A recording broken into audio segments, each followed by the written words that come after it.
This belief might be keeping you stuck in sensorimotor OCD. It's the idea that if I could just time travel back to the time when I didn't struggle with this and make sure that I never thought about the particular things that I'm struggling with, whether that's the breath, the heartbeat, swallowing, if I can just make sure that I didn't experience anxiety and that thing together, then I never would have got stuck with this in the first place.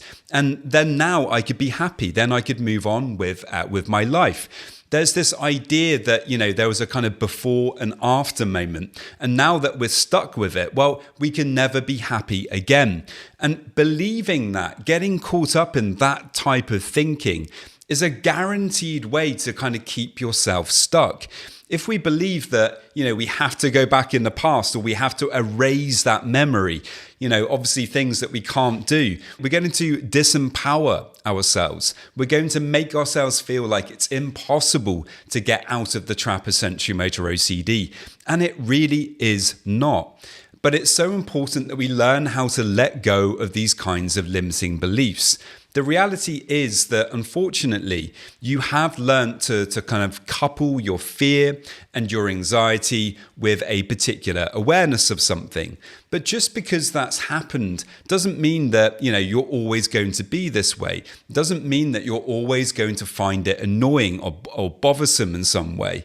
The reality is that through compassion and acceptance, you can learn how to become less aware of these things and to stop associating them so much with fear.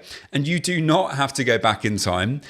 You're actually able to do it right now in the present moment. But what it involves is learning how to bring compassion to the sensations.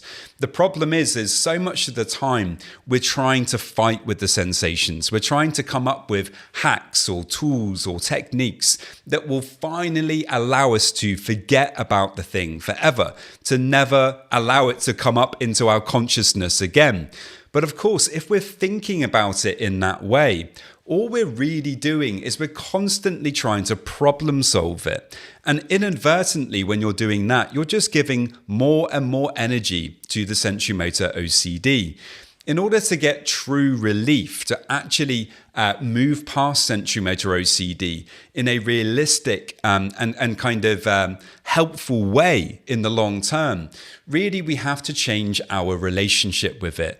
And that does not involve fixing or coming up with some kind of hack that is going to make it all go away. What it really involves is learning that you can experience these sensations on your own terms. They do not dictate whether you're going to be happy or successful in your life. If you're telling yourself that story, you're going to disempower yourself, you're going to frustrate yourself, and you're going to make yourself feel more and more stuck. The really important thing to learn here is you can feel these difficult emotions more. You can feel the difficult sensations more, and you can allow yourself to do both of those things at the same time. And if you're struggling with sensorimotor OCD, I do have a 12-week program to help you to break free. You can find out more in the show notes below. Really, what this involves is learning how to pay attention on purpose to the body more.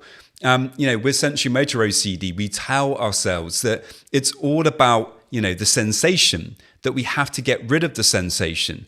But it's not. It's actually about the underlying anxiety that we don't want to feel, the kind of fear, the doubt, the frustration, the anger with this thing. And we tell ourselves, until it's gone, I can't be happy. But really, we can be happy. Happiness is actually waiting for us. So often when we are getting angry and upset, really what we're doing is we're blocking the sun. We're kind of standing in the shade. Really what we need to learn to do is to feel those emotions, which is like stepping out of the shade and stepping back into the sun. The sun has been there the whole time, but because we're so fixated on getting rid of the sensation, we're not allowing ourselves to experience it. So, something that you can do that does help is on purpose, just for a few minutes to sit down with yourself, to take a few breaths, to breathe in through the nose out through the mouth. And repeat that a few times, just to steady the nervous system a little bit. And to feel the body, to check in with the stomach, to check in with the chest, to acknowledge that your feet are on the floor and allow your feet to support you. Your feet are an anchor. They can help you when you're feeling anxious. And then we simply try to feel that anxiety a bit more. We try to be a bit more curious about it. What's happening in the body? What's that anxiety like? Where is it? And just by being a bit more curious in the anxiety, we begin to make a bit more space for it. We're not trying to get rid of it. Actually, we're just trying to be a bit more compassionate in it, with it, and a bit more interested. How does it feel? Where is it? What shape is it? What color is it? What texture is it? And then we can move our attention, if we like, to the sensations themselves. Where are they exactly in the body? What happens when you put attention on it on purpose and you try to turn up that sensation? You try to feel it more. Again, you bring curiosity and compassion to it, and you sit and you observe. You don't need to do this for more than 5 minutes, but just by allowing yourself to experience a bit more and letting go of trying to fix it so much, you begin to develop a different relationship with these sensations. And ultimately, that is the most important thing. It's not about thinking about it or trying to come up with a perfect hack in order to deal with it, or swallowing or blinking in just the right way, or doing things manually. None of that stuff is ultimately that important. The really important thing is to let go of trying to fix it and to develop a different relationship with these sensations. They're not going to hurt us. They are just sensations, and you can learn how to feel them. And if you're struggling with sensorimotor OCD, I do have a 12-week program to help you to break free. It includes weekly one-to-one coaching sessions, there's worksheets, there's meditations, there's an optional group session, all sorts of things to help you to break free. So if you're interested in applying for that, you can by heading over to my website, robertjamescoaching.com. There's a link in the show notes.